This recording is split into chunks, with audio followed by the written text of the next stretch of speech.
கர்த்தர் அதிசயங்களை செய்கிறார் ஊழியங்கள் வழங்கும் தேவ ஆலோசனை. இந்த நாளிலும் தேவ ஆலோசனை நிகழ்ச்சிக்காக உங்களை வரவேற்கிறேன். கர்த்தர் நல்லவர். இன்றைக்கு உங்களோட ஆண்டவர் பேசி உங்களை ஆசீர்வதிக்கப் போகிறார். இன்றைக்கு தேவ ஆலோசனைக்காக தெரிந்து கொண்ட வேத வசனம் சங்கீதம் 66:18 வசனம். என் இருதயத்தில் அக்கிரம சிந்தை கொண்டிருந்தேனானால் ஆண்டவர் எனக்கு செவியோடார். இந்த தேவ ஆலோசனையின் தலைப்பு, ஆண்டவர் ஏன் செவி கொடுக்கவில்லை? ஆண்டவர் ஏன் செவி கொடுக்கவில்லை? இங்கே சங்கீதக்காரன் சொல்லுகிறான், என் இருதயத்தில் அக்கிரம சிந்தை இருந்ததானால் ஆண்டவர் எனக்கு செவி கொடுக்க மாட்டார். நான் கூப்பிடும்போது எனக்கு பதில் கொடுக்க மாட்டார். என் இருதயத்தில் தவறான எண்ணங்கள் இருக்குமானால் தேவனிடத்தில் எனக்கு பதில் வருவதில்லை என்று சொல்லுகிறார். நமக்கு ஆண்டவர் கொடுக்கப்பட்ட அவயங்களில் இருதயத்தோடு சேர்ந்த சிந்தனை மண்டலம் மிகவும் முக்கியமானது. நம்முடைய இருதயத்தில் நல்ல சிந்தனைகள், நல்ல எண்ணங்கள் நிறைந்திருந்தால்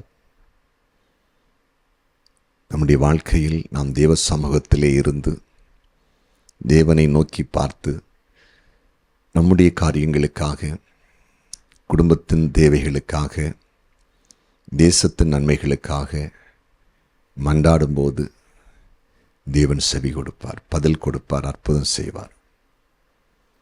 ஆனால் மனிதனுடைய இருதயம் என்பது சாதாரணமானது அல்ல. மனிதனுடைய இருதயம் ஒரு பெரிய ஸ்டோர் பண்ணுகிற அது ஒரு பெரிய டிபார்ட்மெண்ட், ஒரு சேமிப்பு கிடங்கு. அதில் நல்லதையும் சேர்த்து வைக்க முடியும், கெட்டதையும் சேர்த்து வைக்க முடியும், ஒன்றையும் சேர்த்து வைக்காமல் வெறுமையாக வைக்க முடியும். இது ஒரு மனிதனால் கண்டுபிடிக்க முடியாது. ஒரு மனிதன் இனி ஒரு மனிதனுடைய இருதயத்துக்குள்ளே என்ன இருக்கிறதுங்கிறத அறியவும் முடியாது. ஆனால் ஆண்டவருக்கு தெரியும். குறிப்பாக அநேகருடைய இருதயத்தில் மோசமான சிந்தனைகள் நிறைந்திருக்கிறது. அது அப்படி நிறைஞ்சிருக்கனால அவங்களுக்கு நல்லதை யோசிக்க முடிய மாட்டேங்குது, நல்லதை சிந்திக்க முடிய மாட்டேங்குது, நல்ல காரியத்தை செய்ய அவங்களால முடியாமல் உள்ளே அந்த கிரியை அவங்கள அழுத்தி கொண்டிருக்கிறது. குறிப்பாக மத்தேயு சுவிசேஷத்தில் 15வது அதிகாரம் 18-19 வசனங்களை வாசிக்கும்போது, மத்தேயு 15:18-19 வசனங்களை வாசிக்கும்போது அன்று இயேசு கிறிஸ்து சொன்ன வார்த்தைகள், அதாவது வாயிலிருந்து புறப்படுகிறவைகள் இருதயத்திலிருந்து புறப்பட்டு வரும், அவைகளே மனுஷனை தீட்டுப்படுத்தும். நல்லா புரிஞ்சிடுங்க. ஒரு மனிதன், ஒரு மனுஷி பேசுகிற வார்த்தைகள் இருதயத்துக்குள்ளே இருந்து தான் வரும். அப்போ இருதயத்தில் என்ன இருக்குதோ அதான் வாய் வழி பேசணும். அந்த இருதயத்தில் என்னெல்லாம் இருக்க வாய்ப்பு இருக்குது அடுத்த வசனத்தில், எப்படி எனில் இருதயத்திலிருந்து பொல்லாத சிந்தனைகளும், கொலை பாதகங்களும், விபச்சாரங்களும், வேசித்தனங்களும், களவுகளும், பொய் சாட்சிகளும், தூசணங்களும் புறப்பட்டு வரும். அப்படின்னா இருதயத்தில் எதெல்லாம் ஸ்டாக் இருக்குமாம்? பொல்லாத சிந்தனைகள், கெட்ட சிந்தனைகள், கொலை பாதகங்கள், அதாவது தன் சகோதரனை காரணமில்லாமல் பகைக்கிறவன் மனுஷ கொலை பாதகனாக இருக்கிறான்னு சொல்லப்பட்டிருக்கு. காரணம் இல்லாமல் மற்றவங்களை பகைக்கிறது கொலை பாதகம். அப்போ இருதயத்தில் கொலை பாதகம், மற்றவங்களுக்கு விரோதமாய் சில தவறான காரியங்களை செய்கிற எண்ணங்கள் நிறைந்திருக்குமா. இனி விபச்சாரம், வேசித்தனம். விபச்சாரம், வேசித்தனம் என்பது அசுத்தமான காரியம்.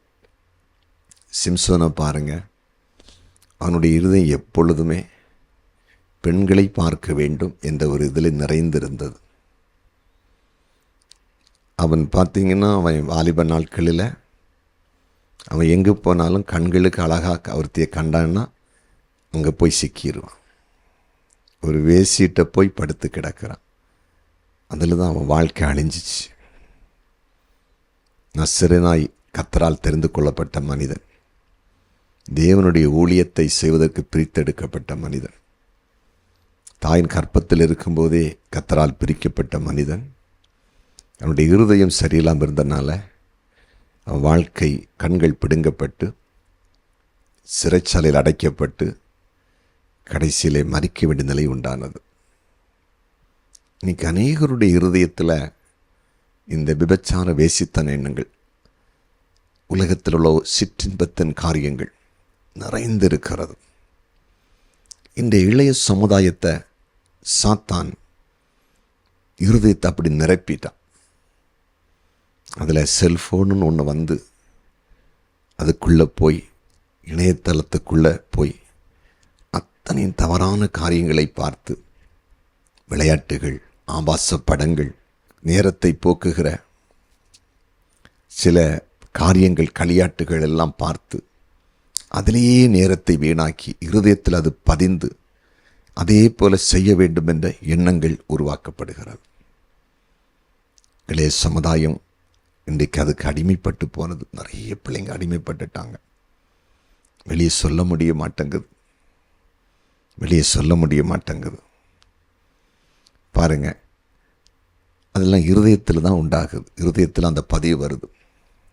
இப்படிப்பட்ட எண்ணம் வரும்போது பிள்ளைகளுக்கு படிப்பு வராது, எதிர்காலத்தில் நல்லா இருக்குன்னு உள்ள எண்ணம் வராது, எதுவுமே வராது. எதிர்காலமே கேள்விக்குரிய மாறிடுது. அது மட்டுமல்ல, களவு அதான் இருதயத்தில் தான் வருது. களவு செய்கிறத பற்றி இருதயத்தில் எப்படி திருடலாம், எப்படி ஏமாற்றலாம். இன்னைக்கு பாருங்க, இளைய சமுதாயம் அதாவது படிக்க வேண்டிய காலத்தில் சரியாக படிக்காமல், சரியாக உழைக்க வேண்டிய காலத்தில் உழைக்காமல், உலகத்தில் சந்தோஷமாக வாழணுங்கிறதுக்காக குறுக்கு வழியில் நிறைய திருட்டு களவு சம்பவங்களில் ஈடுபடுறாங்க. செல்ஃபோன் திருடுறாங்க, நகைகளை திருடுறாங்க, ஆபரணங்களை பறித்து கொண்டு ஓடுறாங்க. முடிவு ரொம்ப மோசமாக இருக்குது. நீங்கள் செய்தித்தாள்களை பாருங்கள், நியூஸ் சேனலில் பாருங்கள். பைக்கில் போய் நகை பறித்தாங்க, வீட்டில் போய் கொள்ளாடிச்சாங்க, காலையில் வீட்டை பெருக்கிட்டு இருந்த அம்மாவை கீழே தள்ளி போட்டுட்டு நகையை பிடுங்கிட்டு போனாங்க. செய்திகளை பார்த்து கொண்டே இருக்க முடியும். காரணம், இருதயத்தில் பதிஞ்சு போச்சு. களவு, எப்படி களவு செய்யலாம், எப்படி திருடலாம், எப்படி கடையில் போய் திருடலாம், எப்படி வீட்டில் திருடலாம், எப்படி பஸ்ஸில் திருடலாம், எப்படி ட்ரெயினில் திருடலாம் அப்படின்னு ஒரு பெரிய கூட்டத்துக்கு இருதயத்தில் அந்த எண்ணங்கள் பதிந்து விட்டது. இருதயம் நிரம்பி விட்டது. இன்னும் ஆண்டு சொல்லார், பொய் சாட்சி சொல்கிறது. அதில் நல்ல சாட்சி உண்டு, பொய் சாட்சி உண்டு. நல்ல சாட்சியும் சொல்ல முடியும், பொய்யான சாட்சிகள். பரிசுத்த வேதாகமத்தை வாசித்து பாருங்கள்.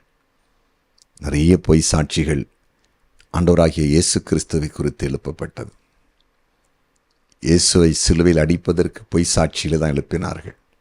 பொய் குற்றச்சாட்டை வைத்து அவர் பேசினது உண்மைதான், இப்படியெல்லாம் சொன்னார்னு சொல்லி மனிதர்கள் எழுப்பினார்கள். இயேசு சிலுவையில் அடிக்கப்பட்டு அவர் மரித்து அவருடைய சடலம், அவருடைய சரீரம் அடக்கம் பண்ணப்பட்ட பிறகு உயிரோடு எழும்பினார். இயேசு 3ஆம் நாள் உயிரோடு எழும்பினார். அவர் ஜீவிக்கிறவராக இன்றைக்கு இருக்கிறார். ஆனால் அவருடைய கல்லறையை காவல் காத்த காவல்காரரிடத்தில் பணத்தை கொடுத்து, அதாவது ஆண்டவருக்கு விரோதமானவர்கள் பணத்தை கொடுத்து இயேசுவை திருடி கொண்டு போய்விட்டார்கள். அவருடைய சரீரத்தை பொய் சாட்சி சொல்ல வைத்தார்கள், பொய்யை பரப்பினார்கள். புரிந்து கொண்டீர்களா? பொய் சாட்சி இருதயத்தில் தான் அது உண்டாகுது. பொய்யான காரியங்களை பேசி, பொய்யான காரியங்களை பரப்பி தங்கள் வாழ்க்கையை அதாவது அஸ்திபாரப்படுகிற மக்கள் இருக்கிறாங்க. இன்னும் தூசணங்கள் இதெல்லாம் இருதயத்தில் தான் பதியுது. மற்றவங்களை தூசிக்கிறது, மற்றவங்களை குறை சொல்கிறது, குற்றப்படுத்துறது, அவங்க சரியில்லை, இவங்க சரியில்லை, அந்த குடும்பம் சரியில்லை, அந்த சபை சரியில்லை, அந்த ஊழியம் சரியில்லை, அப்படியே பேசிகிட்டு இருப்பாங்க. சிலர்கிட்ட நீங்கள் பேசி பாருங்கள், ஆண்டவர் ஏற்றுக்கொண்டிருக்கிறார், ரட்சிக்கப்பட்டு சில ஆள்கிட்ட பேசி பாருங்கள், கர்த்தருக்கு ஊழியம் செய்கிறேன்னு சொல்ல சிலர்கிட்ட நீங்கள் பேசி பாருங்கள், மற்றவங்களை தூசித்து கொண்டே இருப்பாங்க. ஒரு சில வருடங்களுக்கு முன்பாக ஒரு பட்டணத்திலே ஆண்டவருடைய வார்த்தை அறிவிப்பதற்கு நான் சென்றிருந்தேன். 3 நாட்கள் ஒரு சபையில் எழுப்புதல் கூட்டம். 3 நாட்கள் பகலிலே 2 கூட்டம், சாயங்காலம் 3 கூட்டம் நடைபெற்றது.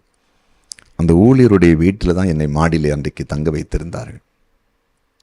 அந்த ஊழியர் என்னிடத்தில் சில நேரத்தில் ஒரு சில நிமிடங்கள் செலவழிப்பார். அவர் பேசும்போதெல்லாம் அவர் மற்ற ஊழியர்களை குறித்து தான் பேசிக்கொண்டிருந்தார். என்னால் இன்றைக்கு மறக்க முடியாது. ஒவ்வொரு ஊழியக்காரர்களை குறித்தும் அவங்க இப்படிப்பட்டவங்க, இவங்க இப்படிப்பட்டவங்க, சமுதாயத்தில் நல்ல மதிப்பும் மரியாதையும் உயர்விலும் அன்றைக்கு இருந்து கொண்டது, இன்றைக்கு இருந்து கொண்டிருக்கிற ஊழியர்களை தரக்குறைவாய் பேசிக்கொண்டே இருந்தார்கள். எல்லாம் அவர்களுக்கு தெரிந்த மாதிரி. அது என்னிடத்தில் பேச வேண்டிய அவசியமே இல்லை. நான் அதை குறித்து பேச போகலை. அவங்க ஊழியத்தை குறித்து அறிந்து கொள்ள விரும்பி இருந்தேன். அவங்க ஊழியம் எப்படி கட்டப்பட்டது, எப்படி எழும்பினது, அதுதான் நான் ஆசையோடு இருந்தேன். ஆனால் அவங்க அதை பற்றியெல்லாம் பேசவே இல்லை. அப்புறமா பார்த்தீங்கன்னா அவருடைய சபையில் பெரிய குழப்பங்கள், நெருக்கம், அவருடைய சரீரத்தில் சில பலகீனங்கள் அதன் பிறகு கேள்விப்பட்டேன். அவருடைய ஊழியமை உடைக்கப்பட்டதாக கேள்விப்பட்டேன். ஒரு தடவை குமரி மாவட்டத்திற்கு ஒரு பகுதியிலே ஒரு ஊழியத்திற்கு அவர் வந்திருந்த பொழுது எங்களுடைய திருச்சபை சார்ந்த ஒரு சில பிள்ளைகள் அதில் கலந்து கொண்டிருக்கிறார்கள். ஏதோ கல்லூரியில் படித்து கொண்டிருந்த ஒரு பிள்ளை மூலமாய் ஒரு சில பிள்ளைகள் அந்த கூட்டத்துக்கு போயிருக்காங்க. போன நேரத்தில் அந்த பிள்ளைங்க மீட்டி முடித்து தனி ஜெபம் பண்ணும்போது, அங்கள் எங்கள் சபைக்கு ஒரு தடவை வாங்க அப்படின்னு கூப்பிட்டாங்களாம். உடனே நீங்கள் எந்த சபை போகிறீங்க? அது அவர் கேன்ராஜ் அவர் சபைக்கு நாங்கள் அவர் பாச அங்கே அந்த அங்கிள் சபைக்கு தான் நாங்கள் போகிறோம். அப்படியா? அவர் ஒரு தடவை என்னை கூப்பிட்டாரு, நான் ஜெபம் பண்ணேன், உங்கள் சபைக்கு வர்றதுக்கு நடத்துதல் இல்லை அப்படின்னு சொல்லிட்டார். வார்த்தையை பாருங்கள், எவ்வளோ போய். நான் ஒரு சபையில் நான் பயன்படுத்தப்பட்டேன், ஆனால் அவரை நான் அப்புறம் எங்கள் சபைக்கு வாருங்கன்னு கூப்பிடலை. நான் ஒரு தடவை கூப்பிடுவேன்னு சொல்லியிருந்தேன், கூப்பிடலை.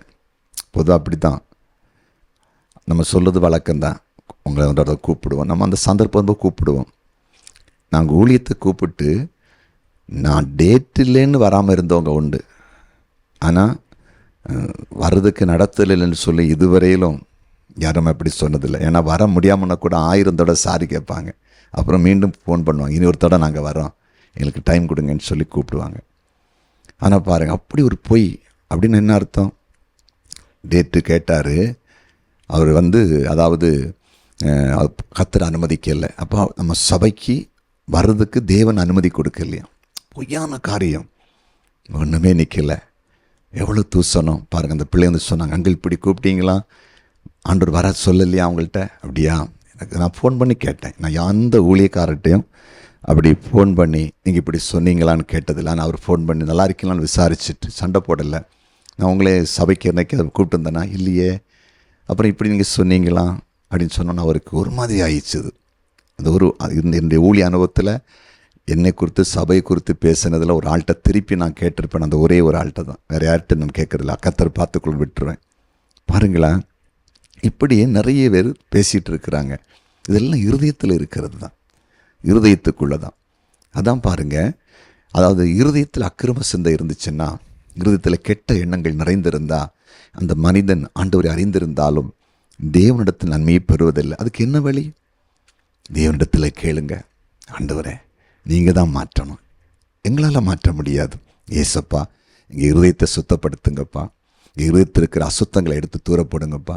கெட்ட சிந்தனைகளை, கெட்ட எண்ணங்களை, பொய் சாட்சி சொல்லுகிற எண்ணங்களை, பெருமை பேசுவதை, பொறாமை இடத்தில் இருக்கிறத, எரிச்சல் இருக்கிறத, பொய் சாட்சி சொல்லுகிற எண்ணம் கொண்டதை, இன்னும் விபச்சாரம், வேசித்தனத்தை குறித்த எண்ணத்தை எங்கள் இருதயத்தை விட்டு அகற்றி நல்ல சிந்தனைகளை, தெய்வ சிந்தனைகளை, வேத சிந்தனைகளை, ஆண்டவரை குறித்த சிந்தனைகளை, தேசத்துக்கு நல்லது செய்கிற சிந்தனைகளை எங்களுக்கு தாரும் என்று கேளுங்க. இருதயம் சுத்தமாயிட்டுன்னா கண்டிப்பான் ஆண்டவர் செவி கொடுப்பார், அற்புதம் செய்வார்.